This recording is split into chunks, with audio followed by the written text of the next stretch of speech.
Jika kita melihat hasil visum et repertum kasus G30S pada tahun 1965 yang tidak pernah dibuka pemerintah Orde Baru, kita akan menemukan fakta baru tentang kematian Jenderal Ahmad Yani.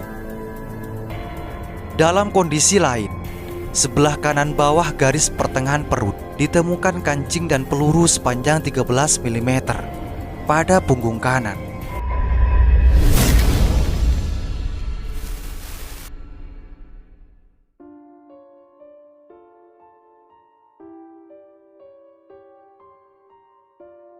Jenderal Ahmad Yani dikenal sebagai Panglima TNI Angkatan Darat yang lahir di Purworejo, Jawa Tengah pada tanggal 19 Juni pada tahun 1922 dari pasangan Sarjo bin Suharyo dan Murtini.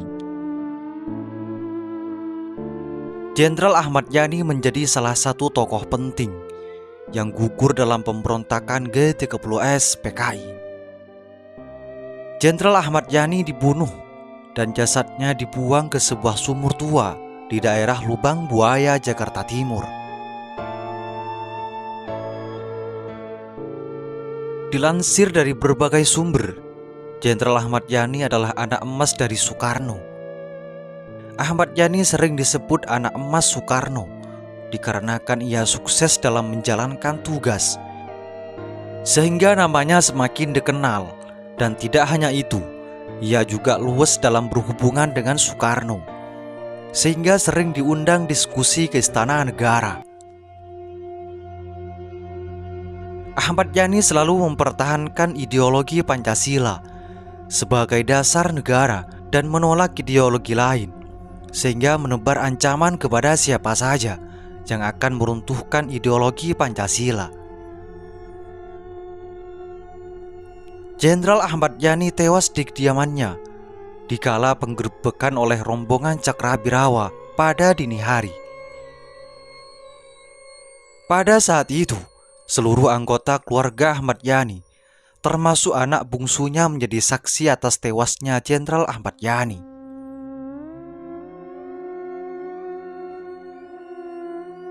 Rombongan Cakrabirawa datang ke rumah Jenderal Ahmad Yani pada tanggal 1 Oktober pada tahun 1965 pada jam 1 dini hari.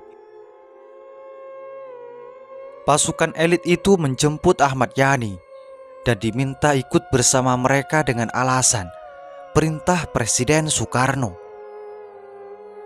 Namun, Ahmad Yani membantah bahwa pertemuan dengan Presiden akan dilakukan nanti pada pukul 8 pagi. Hal ini membuat rombongan Cakrabirawa terus mendesak agar Ahmad Yani segera bersiap dan ikut saat itu juga. Setelah didesak, akhirnya Ahmad Yani menyetujui untuk ikut dan meminta waktu untuk berganti pakaian terlebih dahulu. Rombongan Cakrabirawa lantas menahan dan mendesak Ahmad Yani untuk segera ikut. Karena desakan rombongan Cakrabirawa membuat Ahmad Yani kesal, Ahmad Yani memberikan perlawanan dan segera masuk kamar.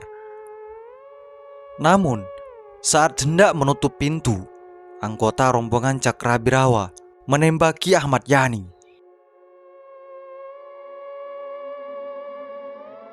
Ada sekitar 2 peluru dari total 7 peluru yang mengenai tubuh Ahmad Yani.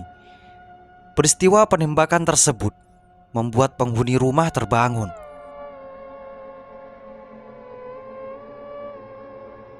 Menurut berbagai sumber, adanya pembunuhan jenderal pada saat itu dikarenakan para jenderal tidak setuju dengan usulan Soekarno.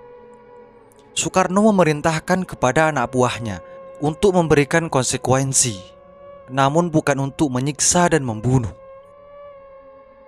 Akan tetapi, para gerombolan Cakrabirawa yang menjemput Jenderal Ahmad Yani tidak sabaran. Mereka melampiaskan amarahnya kepada Jenderal Ahmad Yani, sehingga terjadilah peristiwa G30S PKI.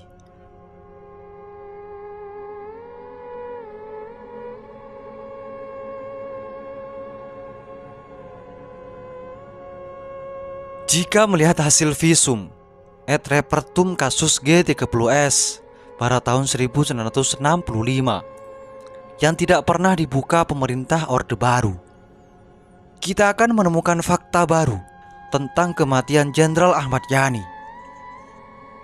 Dokumen hasil visum tersebut ditemukan oleh Benedict Anderson, seorang ilmuwan dari Cornell University.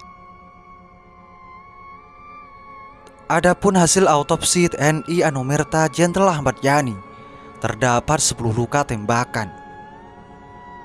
2 di dada kiri, 1 di dada kanan, 1 di lengan kanan, 1 di garis pertengahan perut, 1 di perut bagian kiri bawah, 1 di perut kanan bawah, 1 di paha kiri depan, 1 di punggung kiri, dan 1 di pinggul.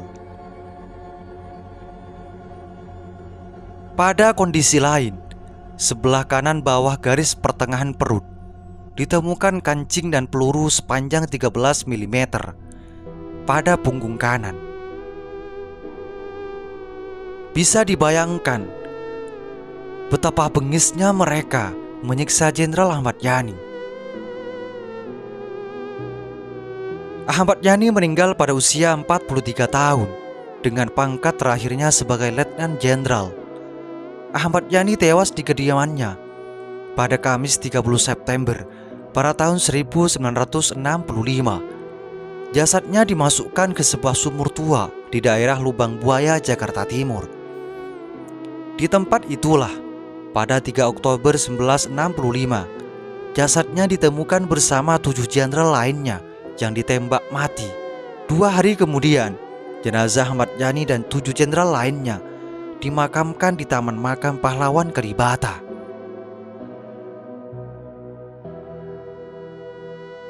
Itulah kronologi pembunuhan sadis Jenderal Ahmad Yani pada saat G30S. Semoga ini menjadi wawasan bagi kita semua dan menjadi pelajaran atau pengetahuan bagi masa yang akan datang. Semoga informasi ini bermanfaat. Assalamualaikum warahmatullahi wabarakatuh.